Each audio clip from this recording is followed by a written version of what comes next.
If you're listening to this in real time, then we are in the midst of a 31-day TikTok challenge in my Facebook group, facebook.com/groups/audience and authority. And we would love it if you'd come join us too. It is totally free. This is not because I am a TikTok master. I do not claim that, but I do say that the reason I have been so successful on social media is because I play, I experiment, I look at the analytics and see what works, and then I rinse and repeat. And I've done that for my clients. I've done that for myself. I want to help you do that too for yourself. So come join us on this 31-day TikTok challenge in the Facebook group. Every day I'm making at least one TikTok, probably several, and then I'm sharing what's working, what's not, what new features did I learn, what am I learning from the platform in real time, and I'm going to be sharing that in the group. I'm thinking about also putting a podcast version of that as well, so you can look and listen out for that. But I would love for you to come and join us so you can get that accountability, community, and support as you continue to grow your own social media community. Can't wait to see you there.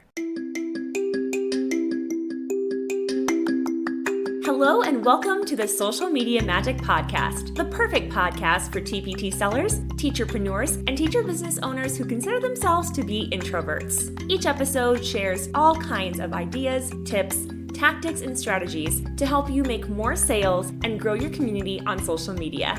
Without further ado, let's get on to today's episode. Hello, everybody in the Social Media Magic Podcast community. Hello, teacherpreneurs, teacher business owners, TPT sellers, teacher sellers, whatever you're calling yourself. If you're here, then you probably create digital products for lesson plans, activities, all that jazz. And I'm going live in my Facebook group right now. Or you might be listening to this on the Social Media Magic Podcast because I am repurposing this content, this live video, to be the podcast episode. So this is day 3 of our TikTok challenge. And I'm going to show you, or explain if you're listening, how you can quickly stop the scroll. And it's a really easy way to record your short form video. So even though this is a TikTok challenge, the things you're learning here are still the same for Instagram Reels, for YouTube Shorts, basically anything that's short form video, vertical video, where you're recording like this, okay? And this is a really easy, this is a tactic, and this is what's working right now. And the reason I know that is because I spend a lot of time intentionally scrolling, studying posts that I find stop me in the scroll. And I don't just look at the content. I don't just look at what they're teaching. I'm always looking at what are they doing. And that is great advice for anyone who's looking to get better at marketing in general. Don't just pay attention to what coaches are saying. Look at what they're actually doing. Are they sending emails to you that have really catchy headlines? If so, what are those headlines, or what is it about it that made them stand out to you, that made you open it? If they say something really compelling in the email, what is it about the email itself? What can you break down as far as the structure to make you want to buy or take action? Try to get that and emulate it for yourself in your own niche. Remember, we're not copying, but we are looking at the strategy. We're looking at what they're doing and how they're doing it and figuring out what we can emulate so we can do those same things and be equally or even more successful. Okay, here is one way to stop the scroll. One simple thing you can do, and this is called a pattern interrupt. A pattern interrupt is anything that is outside of the ordinary or norm. So most people, when they're recording, they just look at the phone and speak to it.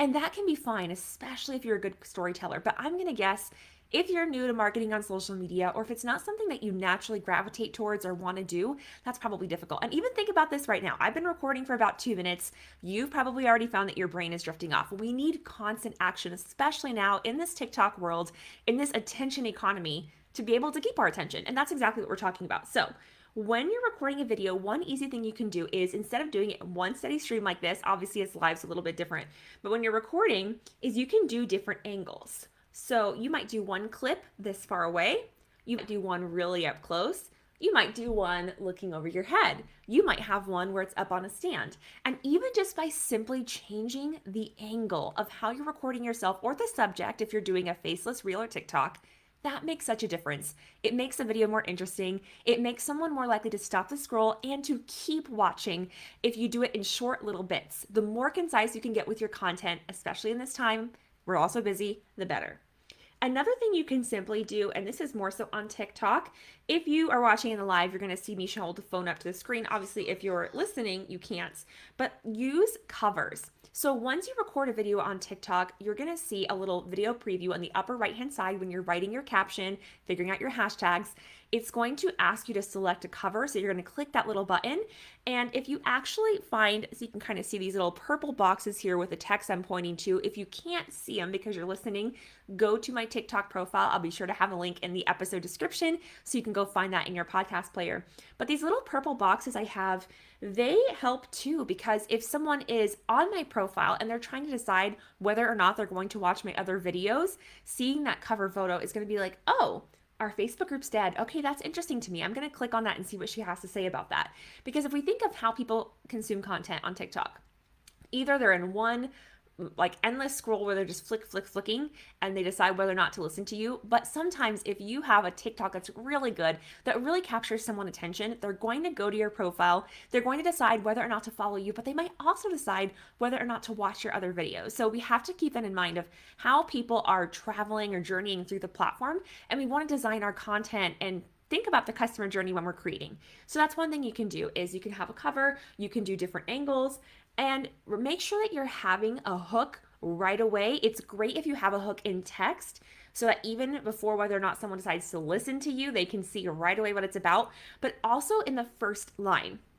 So if you're telling a story, it might just be like, this is why I will never have a dog again, or something like that, whatever your niche is. So for teaching, it could be something like, this is why I don't believe in math centers. Or you could even make a more declarative statement on your hook, both in the text and what you say as the first line in your video, as that pattern interrupt. It could be, the science of reading doesn't work. Ooh, imagine. So I'm not saying everything you have to say or do has to be polarizing or controversial. In fact, I don't believe that. But if you do have a really strong stance on something, and if you put that as the hook, both audibly in the first part of your video and in text, or as the cover of your video on TikTok, it's going to really help people stop the scroll, and that just kind of interrupts the endless pattern of scrolling. And then you can also consider doing a true pattern interrupt. So sometimes you might notice this. On my YouTube videos, in my podcast episodes, you might hear me all of a sudden stop talking about whatever I'm talking about and then talk about my cat because she jumps up onto the table. Now that's organic when that happens because the cat really does that. But think, how can you maybe just switch things up? Like you could even say, by the way, isn't this top cute? I got it at Target or whatever. Okay. Maybe you could even record clips where you're wearing a different shirt color in each one. Okay. The more you can make it visually appealing and to where people are like having to refocus their attention again, the more likely you're going to have people stop the scroll, actually watch the whole video that you've made, and then decide to go watch more of your videos or opt into something. Now, TikTok's a little trickier than other platforms because a lot of times you can't put a link in the profile bio right away, and you can't message someone until you're both following each other. So you have to be a little more strategic. But TikTok, remember, when we think about the phase of marketing, we need to have a place to get discovered, a place to nurture our existing audience, and then a place to sell to them, right? So TikTok is usually in that discoverability piece. You can nurture, you can go live, and you can message people once you're friends, but it's really genius for discoverability just because of the nature of TikTok. It naturally pushes you out to more people, and that means getting in front of more people, getting in front of other people's audiences, and having people who didn't already know about you come to know about you, the products and services you offer.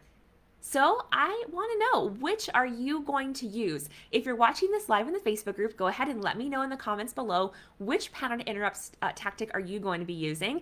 If you're listening on the podcast and you're not already in the Facebook group, come join us. We're at facebook.com/groups/audience and authority, or you can go click the links in the show notes. You're also welcome to always DM me on Instagram over at Brittany Verlenich. It's okay if you don't know how to spell it. If you're watching on Facebook, you can just see my name on Facebook and put that into Instagram. Or if you're listening to the episode, you can click the link in my description. And by the way, what you just saw me do, recording a video on live in my Facebook group, and then repurposing the audio for podcast is something that's totally possible for you. Now, I know that in yesterday's episode on day 2 of the TikTok challenge, I said that it's really good to have different types of content in each platform when you can. And when you get to that point, that's great. But if you just need to get stuff out, if you just need to flex the muscle of getting more visible on social media and with your content marketing, start from where you are and do what you can with what you have. All right, that's it for now. I can't wait to see the TikToks that you create. Come join the group and share your links in the comments below.